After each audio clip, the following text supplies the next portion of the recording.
Bonjour à toutes et tous, ravi de vous retrouver à Saint-François-Longchamp et plus précisément au col de la Madeleine pour ce zap de la semaine de Maurienne TV. Vous connaissez le principe, on commence par le sommaire. Et on va commencer par s'intéresser à la nouvelle exposition du musée Opinel de Saint-Jean-de-Maurienne. Il s'agit d'Opinel ça cartonne, une exposition loin d'être en carton.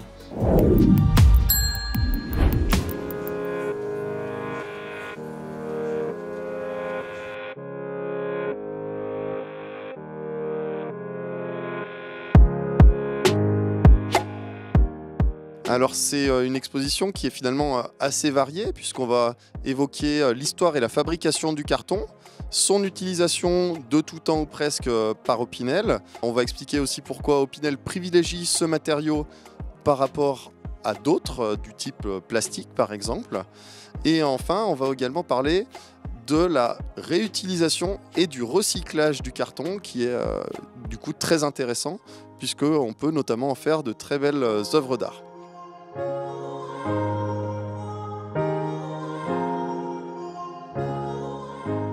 Une exposition ancrée dans son époque donc, à l'image de la marque Opinel. Mais pourquoi cette matière en particulier ? C'est vrai que le carton, il a l'avantage d'être un matériau finalement assez peu onéreux, qui a une empreinte environnementale bien moindre que le plastique. Dès le début du XXe siècle, finalement, chez Opinel, on utilisait déjà des boîtes de conditionnement en carton pour expédier nos couteaux à travers la France et le monde. Donc on a toujours eu cette démarche-là qui est encore plus développée aujourd'hui, où on a vraiment l'intention de réduire au minimum l'utilisation du plastique. Pour mener à bien cette exposition, le musée Opinel a fait appel au Stud Cartonneur, un couple mauriennais qui s'est spécialisé dans la réutilisation du carton.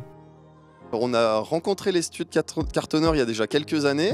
Ils sont venus au musée Opinel, je crois que c'était en 2016 ou 2017, pour nous apporter un cadeau, tout simplement. C'était en fin d'année, à l'approche de Noël. Ils nous avaient réalisé un Opinel géant en carton.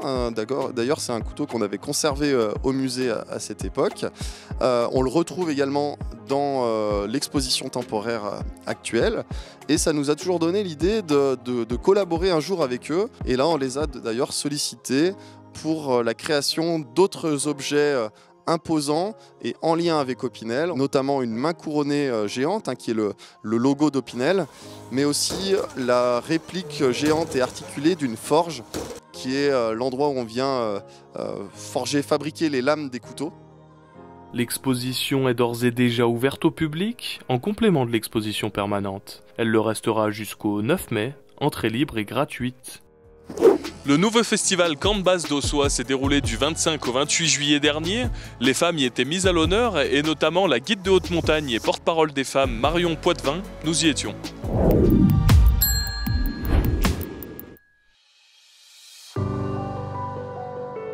32 ans d'attente avant de rencontrer la première femme dans le groupe militaire de haute montagne, créé en 1976. Marion Poitevin, détentrice de ce titre de pionnière, fit une seconde entrée révolutionnaire comme institutrice à l'école militaire de haute montagne, première femme 80 ans après la création de l'instance. Et sans plus tarder, écoutons son expérience à l'issue de sa conférence sur les hauteurs d'Ossois. Alors, je m'appelle Marion Poitevin, j'ai 38 ans. Je travaille à la section CRS Montagne d'Albertville. Je suis guide de montagne et présidente d'un club alpin qui propose des formations à l'autonomie et au leadership entre femmes dans les sports de montagne. Et avant cela, j'étais à l'armée pendant 7 ans dans les chasseurs alpins. J'ai été membre du groupe militaire de haute montagne, instructeur. Et au bout de 7 ans, j'ai quitté l'institution militaire pour rejoindre la police nationale et devenir secouriste en montagne. J'ai eu la chance de pouvoir beaucoup voyager aussi pour vivre de ma passion qui est l'alpinisme. Alors c'est vrai que quand j'ai rejoint le groupe militaire de haute montagne, il y avait encore en 2008, il n'y avait encore jamais eu de femme depuis sa création dans les années 70. Puis j'ai demandé à devenir instructeur à l'école militaire de haute montagne en 2012 et il n'y avait jamais eu de femme depuis la création de l'institution sur une trentaine d'instructeurs depuis 1930. Là j'ai rejoint les CRS Montagne et c'est vrai qu'il y avait déjà une femme au secours en montagne dans le PGHM depuis 2011. mais pas dans la police nationale. C'est que moi, je voulais vivre en montagne, je voulais vivre de ma passion qui est l'alpinisme. Et puis, je voyais qu'il y avait des hommes qui le faisaient. Et c'est vrai que je me le suis interdit un petit peu au début, parce que c'est vrai que comme il n'y avait pas de femmes, j'avais pas beaucoup de représentation, une certaine naïveté, que je me disais, après tout, ouais, ok, ils y arrivent, mais ils sont peut-être un peu plus forts, je vais m'entraîner plus, mais après tout, pourquoi pas moi? En tout cas, c'est vraiment ce que j'ai envie de faire. Moi, j'ai envie de vivre de l'alpinisme, j'ai envie d'être dehors. Et c'était assez étonnant, finalement, de voir que c'est dans ces institutions réputées très strictes, comme l'armée de terre, comme les chasseurs à pain, ou encore comme la police nationale, et que finalement j'ai pu trouver des jobs assez fun, comme être instructeur en montagne, dans le massif du Mont Blanc, enchaîner des belles courses, ou encore secouriste en montagne, des secours à la personne en milieu périlleux, ça fait partie des missions de la police nationale. Si on ouvre certaines professions à la deuxième moitié de la population, qui sont les femmes, on peut faire des bons recrutements, c'est aussi une possibilité. Et également, les femmes, elles devraient aussi avoir le droit de des métiers qu'elles ont envie. Elles sont motivées, elles vont se préparer, elles vont s'entraîner dur parce que ça leur plaît. Il n'y a pas de raison que ces métiers-là leur soient inaccessibles. Il faut communiquer, il faut former, il faut en parler, il faut échanger.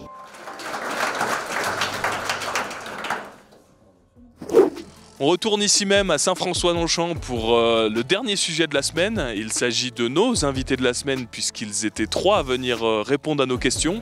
Il s'agit d'Annabelle Jala et Baptiste Sambus, sélectionnés en équipe de France relève en ski alpin, et Pierre Ravoire, président du club des sports de Saint-François-Longchamp.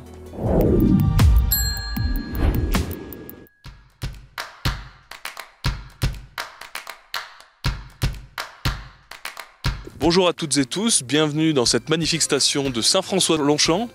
Pour ce nouveau numéro de l'invité de la semaine, je suis en compagnie d'athlètes de haut niveau.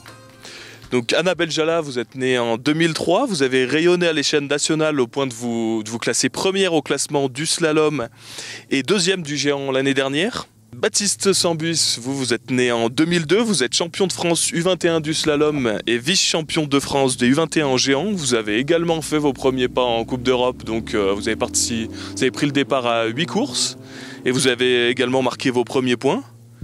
Bon, en tout cas, tous deux, vous avez été sélectionnés en équipe de France, donc relève de ski alpin. Avec moi également donc Pierre Ravoire, vous êtes le président du club des sports de Saint-François-Longchamp où nos 2 Savoyards sont licenciés. Alors première question déjà, est-ce que vous pouvez nous expliquer qu'est-ce que c'est que cette équipe de France relève pour qu'on comprenne bien et qu'est-ce que ça représente dans une carrière de skieur de haut niveau? L'équipe de France relève, je trouve que c'est une porte d'accès pour le très haut niveau. C'est la première étape au niveau des équipes de France, donc on va courir sur des compétitions de niveau européen, sur des Coupes d'Europe donc. Et voilà, après c'est les portes pour la Coupe du Monde. Et vous alors, c'est le côté, vous êtes sélectionné en technique, c'est ça? Oui, en technique pour des disciplines de slalom et de géant. Et vous Annabelle, est-ce que vous pouvez nous préciser un petit peu qu'est-ce que cette équipe de France relève pour vous? C'est une étape de plus pour venir plus tard en Coupe du Monde, comme Baptiste l'a dit. Et puis de pouvoir faire plus de Coupes d'Europe dans la saison. Justement, en tant que président, qu'est-ce qu'on ressent quand on a 2 jeunes du club qui prennent leur envol comme Annabelle et Baptiste? Pour nous, c'est vraiment une grande fierté qu'on ait 2 jeunes comme ça qui réussissent déjà pour eux, et puis aussi qui portent haut les couleurs de la station. Et ça montre aussi que le boulot effectué au club est de bonne qualité avec les coachs qu'on a, qui arrivent à amener plusieurs athlètes au haut niveau, quoi.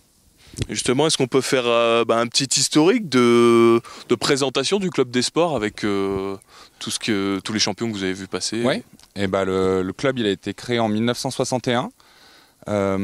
Après, on a une 60aine de licenciés actuellement.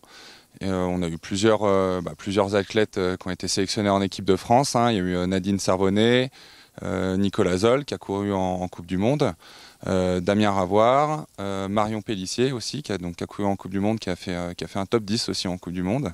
Et puis du coup maintenant Annabelle et Baptiste. Et au niveau du club de sport, comment on encadre un petit peu tout ce monde? Quels moyens vous disposez en termes d'effectifs en tout cas? Et du coup, Marion est coach maintenant hein, au club des sports. Donc on a donc Lionel Sambuy qui est coach, Grégory Didier et Marion Pellissier. Et Alexandra aussi Favre-Bonté. Donc voilà, on a tous cette équipe de coachs donc pour coacher les enfants du club. Et puis après, c'est la recherche de partenaires, de subventions pour faire vivre le club. Baptiste, donc vous avez participé au JO de la jeunesse en 2020, vous êtes passé pas loin de la médaille.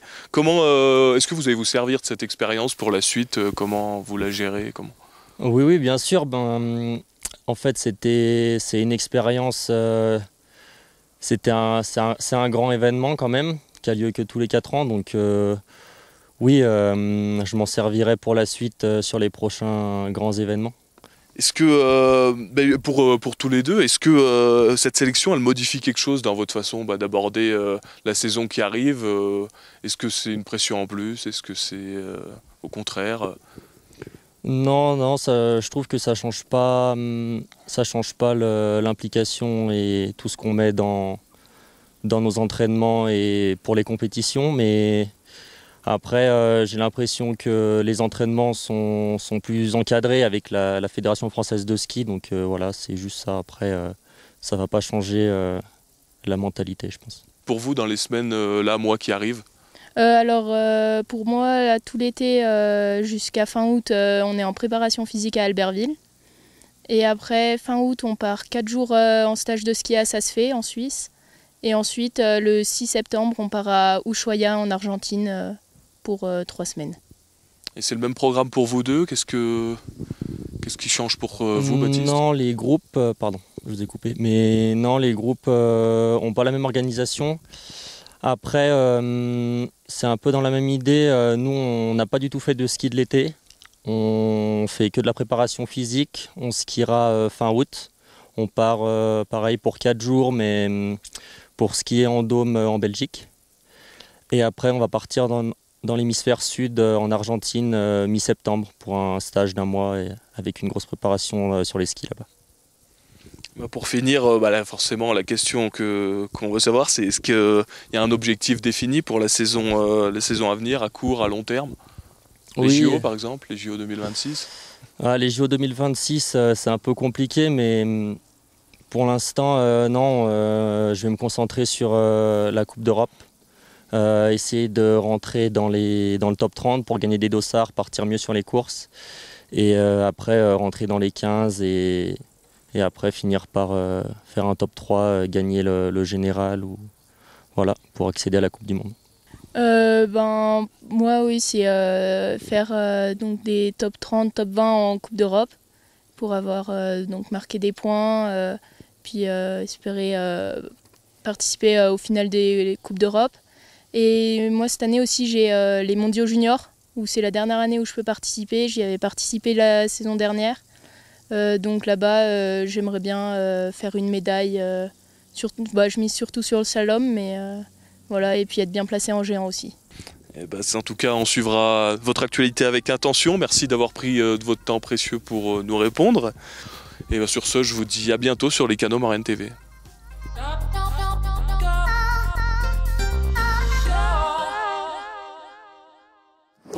Et c'en est terminé de ce Maurienne Zap de la semaine. On se retrouve très vite pour un nouveau numéro. En tout cas, vous pouvez nous suivre sur les box. Et à bientôt.